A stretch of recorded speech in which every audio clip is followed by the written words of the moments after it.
Today I did a post on the Nurture Your Soul Facebook page, and a few people messaged me literally afterwards saying, sometimes it feels like you speak in Dr. Seuss language. And I've heard that a few times. I thought I'd do a video on it because it's actually kind of funny to me. Since the beginning of this whole unfolding after my near-death experience, I often shared in a lot of my earlier videos that a lot of my messages come through in cartoons or humorisms that are very childlike. And, I've spoken about that over the years, but I haven't spoken about it recently. So I thought I'd do a more up-to-date video on it and just kind of explain. You gotta laugh. I've got coronavirus hair like everybody else. So just, you just deal with it. Anyway, the language that comes through, there's no coincidence that it is childlike, that it's almost whimsical, and it's Dr. Seuss-like, because that's the personality of Kelly. I mean, that's me in a nutshell. I am a 3-year-old. I say this all the time, and I mean it wholeheartedly. It's who I am. If you know me personally, you know that. I laugh a lot. I'm silly.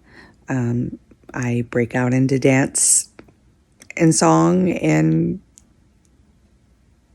shenanigans pretty regularly. That's just a part of this story. And I think a big part of that is, as spoken about on my Nurture Your Soul page as well recently, that little 3-year-old Kelly self didn't get to fully be a little 3-year-old. And so with all the healing that's happened over the years now, she's thriving, and she's part of the fun of all of this. She's part of the joy of all of this. She's part of the aspect of the story of Kelly getting to experience all of this, but also still see how fun it can be, and humorous and delightful and playful.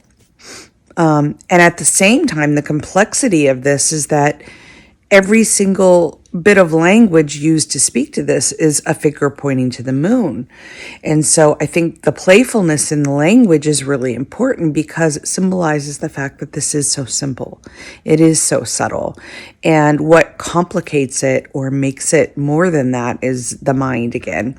The mind wanting to make it have to be language we don't understand. I'll give this to you experientially. We've all had the experience of reading a book, whether it be spiritual or otherwise, that maybe in that moment of our life, the keys didn't unlock anything for us. It didn't make a lot of sense. Other people were like, wow, that was so profound. And we read the book or we see the movie or whatever, and we walk away kind of going, I didn't really get much out of that.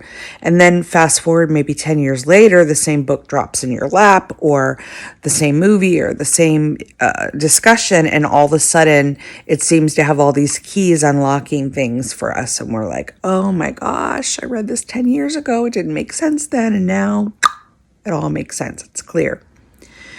And that's what language is. Language is such a muddled thing. And, A Course in Miracles says, words are but symbols twice removed, therefore meaningless.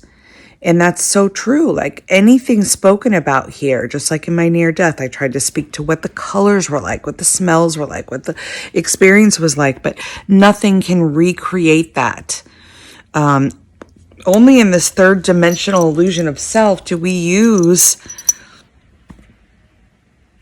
words. Look at all of the other creatures, birds in formation, flying. Everyone always wonders, how do they know to create that formation? They're not speaking to one another. Animals in all senses, it's telepathic, it's known versus spoken about. We're the only creatures that still seem to think that we need to use the ego to point to the moon with words. The rest of nature seems to be doing it organically through telepathy and through vibration and through energy. You'll see two dogs that are nowhere near each other and immediately they're both growling, or immediately their tails are both wagging. The conversation's already going on between them. Again, birds are huge. I'm having such an experience with birds lately, especially the crows. They're all around me. I went down to the beach the other day and I had them literally just sitting on the driftwood by me. Yesterday I went on a big hike and it was all symbolism and telepathy and engagement with the nature creatures. And what I'm finding is the energy's light in here is that more and more of that is happening. Another cool, funny thing, speaking again to my Dr. Seussisms and the way that the story of Kelly uses language to make it whimsical and fun so that it's repetitory enough that it gets in, but it's also fun enough that it seems to unlock for everyone, even if you don't necessarily understand it in the moment. It may have to settle there for a bit, and then some other teaching comes along at the right time that unlocks it. So I was hiking yesterday, and I'll share some. I had a really fun day yesterday, and lots of really good nature time. And I kept hearing, "Go home and watch Onward," which I thought Onward was a totally different movie because I don't watch much TV, as you guys know. I don't even have normal TV, so when I watch something, I have to specifically rent it. And so I came home and I Googled Onward, and it's a Disney cartoon, and I'm thinking, no, I'd rather go sit and meditate for a bit, and I hear watch Onward. So I've learned now to listen when I'm guided.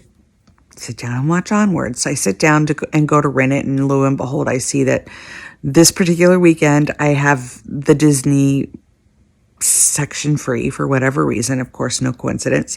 Start watching it, and of course, no coincidences. The entire movie is pointing to exactly the message.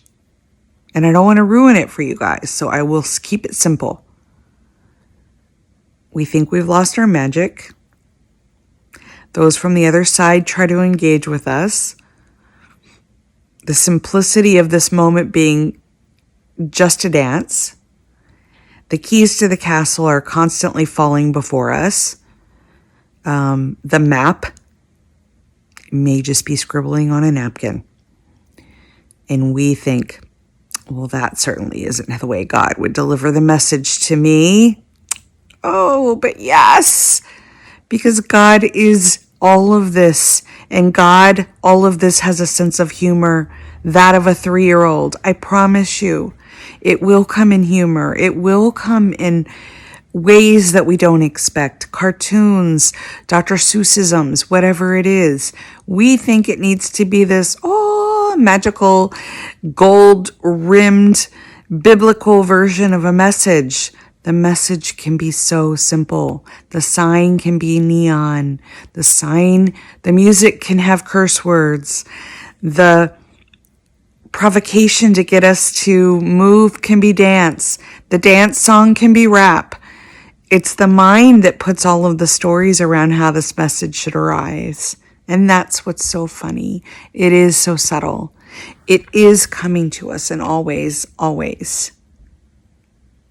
And it is fun, loving, kind, generous, humorous, 3-year-old, logical, non-logical ways. So open the mind to the realization that Seussisms have as profound, if not more profound, a spiritual message as that of the Buddha. Because you are it. Don't forget that. I love you. Until next time.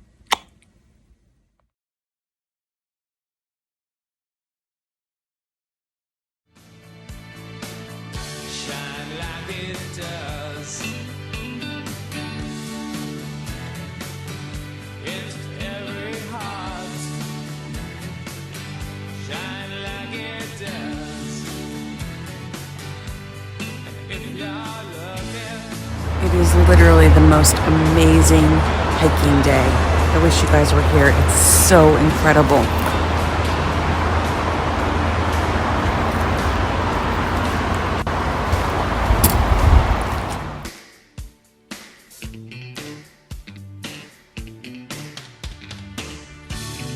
This is a story since time began.